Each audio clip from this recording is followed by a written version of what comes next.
Ik. Pukulan leher kiri lawan. Ik.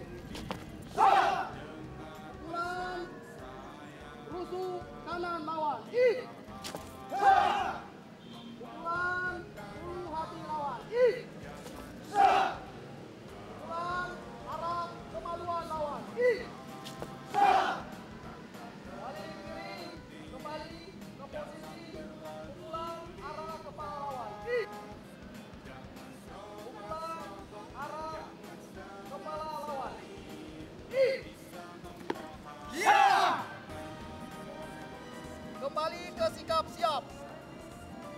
Ik. Rapatkan ya.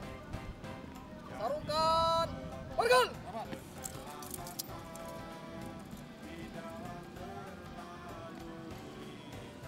1, 2. Drill borgol Polri.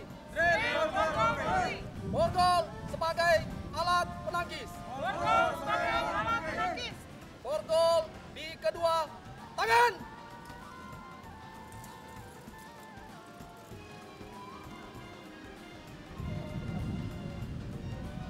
Gerak.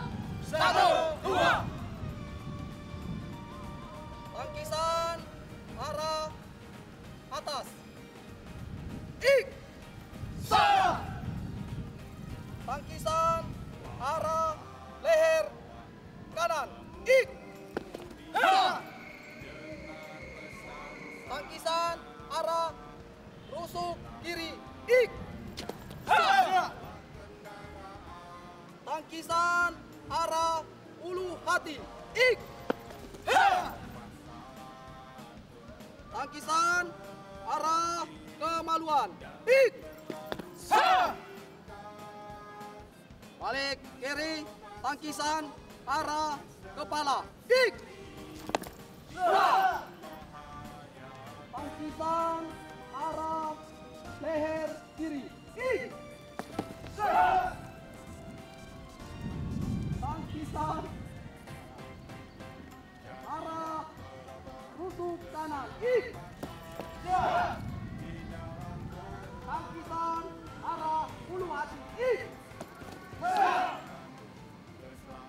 Tangkisan arah kemaluan. Ik. Kepala. Ik. Kembali ke sikap siap. Ik. Sarungkan. Pergel.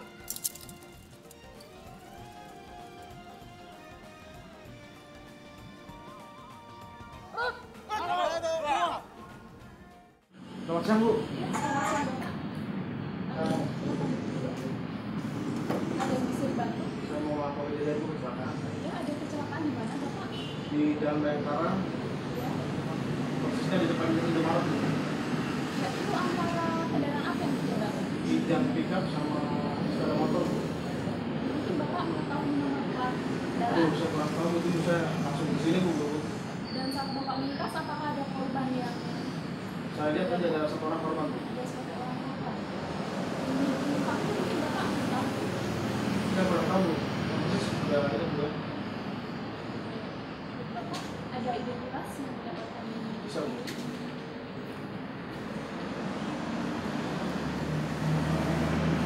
dengan Bapak Rizky ya? Iya, Bu. Saudara, Bapak apakah Orang nggak segabon, orang nggak tidak masuk. menambahkan saksi, apakah Bapak bersedia menjadi saksi?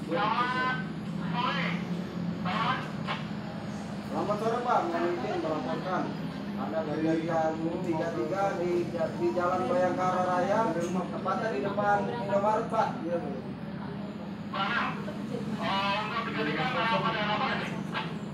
Apa Pak untuk 33 antara mobil tinjau dengan satu unit sepeda motor Pak, untuk korban meninggal dunia Pak. Korban meninggal dunia. Untuk 8 bulannya tadi? Baru saja terjadi Pak, untuk kejadian laka-lakanya Pak. Jelas atau sebuah penting Saya berhenti. melihat Berhenti gara-gara. Untuk Iya, Iya Bu. Dan apakah masyarakat Apa nampak? sekitar Segera menghubungi Korbannya kan di apa dengan Rambu di Kedeng mobil rambulan apa? dan baru ada Apa nampak untuk terlalu lanjut? Ini ya Pak. Apa kata orang yang juga? itu korban berjenis kelamin.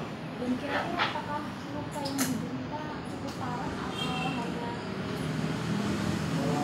betul kali dia kepalanya kayaknya. Selamat siang Pak, dengan Rumah Sakit Omni. Mohon izin Pak, ini dengan Bribka Dede Master Firmansyah Pak dari identitasnya? unit Laka Satlantas Polres Serpong Pak. Bapak Mohon izin melaporkan Pak, ada kejadian laka lantas Pak di Jalan Bayangkara di depan Indomaret. Kami membutuhkan satu buah ambulans Pak untuk datang ke TKP Pak untuk korban karena korbannya bagaimana kondisi meninggal dunia Pak. kendaraannya sama sepeda motornya? Iya Pak, iya Pak. Terima kasih bantuannya Pak. Kami tunggu segera ambulansnya Pak. Mobil nggak? Ya siap Pak, siap Pak. Terima kasih Pak bantuannya. Selamat sore. Ya baik Bapak, terima kasih atas laporannya. Ini akan segera kami tangani untuk proses selanjutnya dan sewaktu-waktu kalau Bapak berkenan memberikan nomor telepon agar bisa dihubungi untuk sewaktu-waktu Iya, Bu. dipanggil untuk nomor teleponnya mungkin Bapak. 08 13 9 31 1301. Ya, Bapak, terima kasih atas laporannya dan berhati-hati saat berkendara. Sebentar Bu ya. Bapak. Selamat siang. Siang. Barusan ada informasi bahwa telah terjadi kecelakaan lalu lintas di Jalan Bayangkara 2, tepatnya di depan Indomaret, antara kendaraan Kijang dengan sepeda motor. Diinformasikan ada korban. Untuk itu kita segera untuk menangani TKP. Pak Hardi, Siap. segera siapkan kendaraan dengan perlengkapannya. Pak Rosali, Siap. setelah tiba di TKP, Pak Rosali melaksanakan pengamanan TKP. Pak Ari, Siap. nanti dengan saya, dibantu saya, kita cek korban Siap. apakah meninggal atau masih hidup. Siap. Siap, Rak. Mengawali tugas. Berdoa, mulai. Selesai. Bubar, jalan.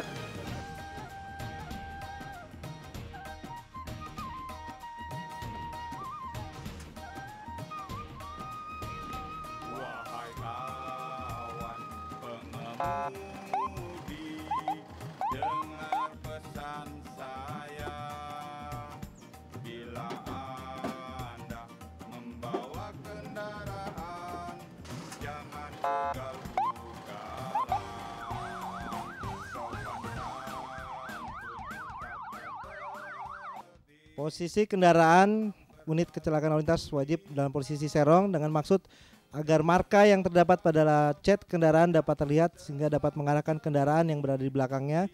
Kemudian posisi ban menghadap ke kiri dengan serong 45 derajat dengan maksud apabila ada hal-hal yang tidak diinginkan tidak menabrak TKP maupun petugas yang berada di lapangan. Posisi traffic cone disesuaikan dengan kecepatan rencana yang berada di jalan tersebut dengan rumus perhitungan jarak rem ditambah jarak reaksi. Sebelum peletakan traffic cone berbentuk diagonal tersebut diletakkan rambu-rambu petunjuk awas ada kecelakaan dengan maksud memberikan peringatan kepada pengguna jalan yang lain. Pastikan kondisi korban dengan mengecek denyut nadinya apakah masih dalam keadaan bernyawa atau tidak. Kemudian memberi tanda untuk kepentingan forensik dalam hal ini penggunaan software PCREC.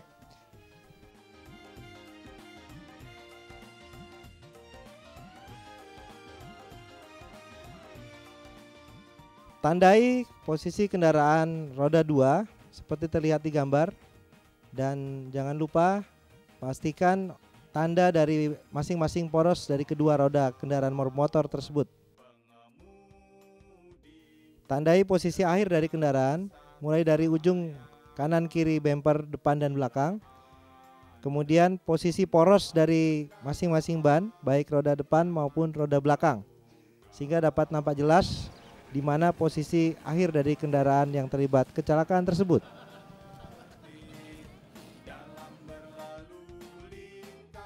Lakukan pengambilan foto secara forensik dari 4 penjuru mata angin secara umum menuju khusus dan dapat terlihat di gambar dan termasuk bagaimana sudut pandang dari pengemudi dari dalam kokpit atau di dalam kendaraan.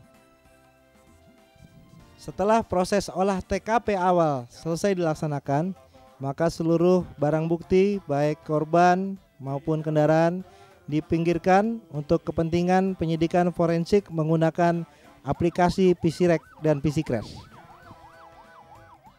Posisi kendaraan TA Mobile diposisikan di depan TKP.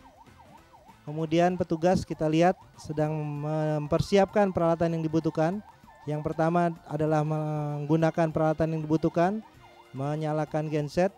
Tampak kita lihat petugas menyalakan genset yang dibutuhkan untuk peralatan aplikasi software PCREC yang berada di dalam mobil TAA Mobile. Selanjutnya kita lihat di sini bagaimana hidrolik untuk kepentingan fotogrametrik atau foto menggunakan sudut 45 derajat yang digunakan dalam aplikasi PCREC.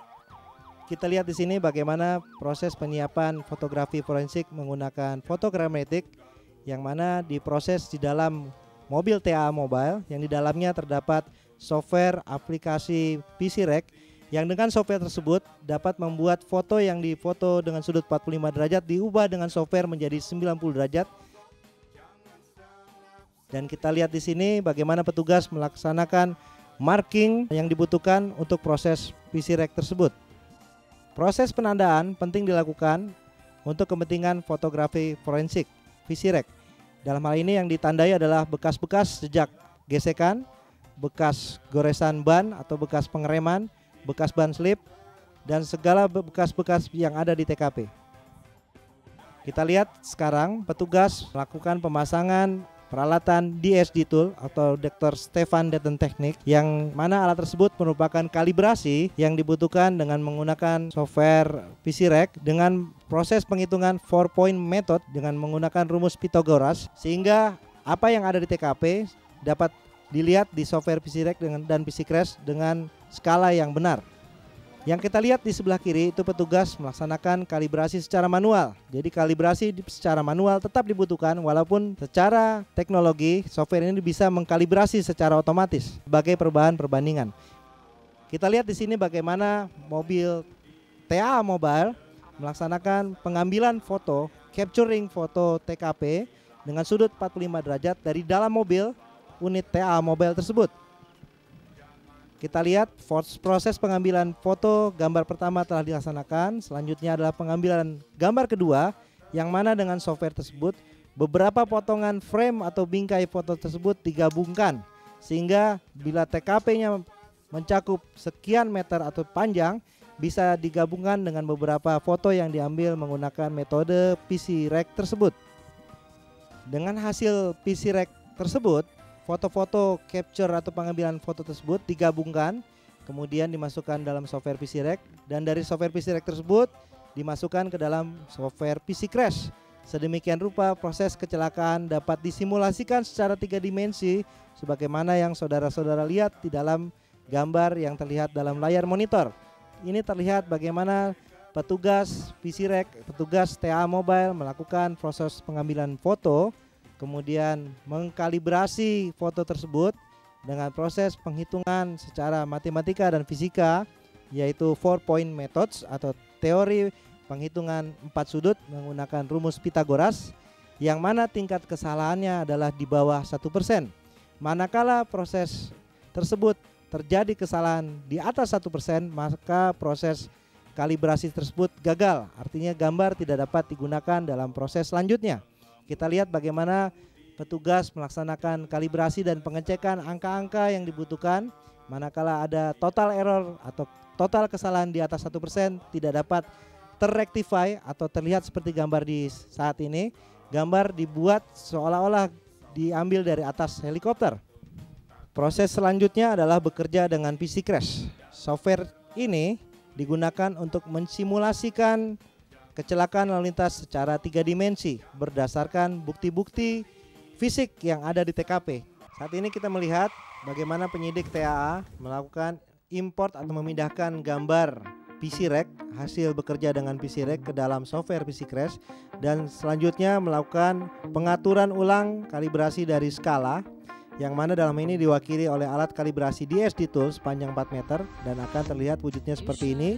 Dilanjutkan dengan melakukan import gambar mobil atau kendaraan maupun sepeda motor yang terlibat kecelakaan ke dalam software PC Crash berdasarkan tipe dan jenis kendaraan yang ada dalam database berdasarkan hasil dari temuan yang ada di TKP.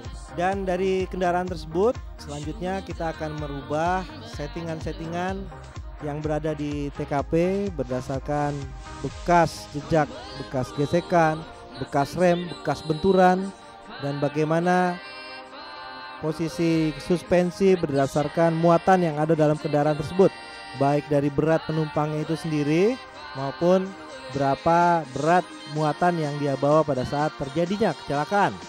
Hal ini sangat penting untuk menentukan bagaimana efek yang ditimbulkan secara fisika maupun kinematika, sehingga hasil produksi simulasi yang dihasilkan benar-benar berdasarkan apa yang terjadi saat terjadinya kecelakaan. Jadi bukan simulasi yang dibuat-buat, namun nyata dari hasil pembuktian yang ada di TKP. Ini kita lihat bagaimana penyidik memasukkan input kecepatan dari mobil yang ada di TKP berdasarkan hasil temuan bekas rem yang ada di TKP, yang selanjutnya dihitung dengan menggunakan rumus fisika dan kinematika, sehingga dapat tergambar bahwa kecepatannya tadi kita lihat 56 km per jam.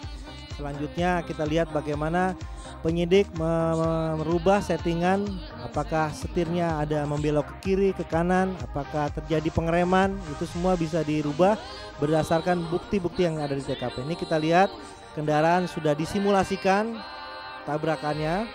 Kita lihat ada titik tabrak di poin yang ada silang-silangnya, itu adalah titik tabrak dari kendaraan yang bertabrakan.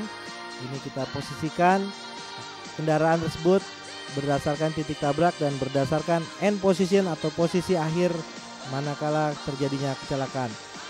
Selanjutnya kita lihat ini bagaimana penyidik merubah gambar 2 dimensi menjadi 3 dimensi, baik dari kendaraan bermotor roda 4-nya maupun kendaraan roda 2-nya, sehingga pada saat disimulasikan akan terlihat secara 3 dimensi, sehingga dapat digunakan sebagai alat bukti yang sah di persidangan. Ini kita lihat selanjutnya bagaimana penyidik membuat film atau movie 3 dimensi kecelakaan tersebut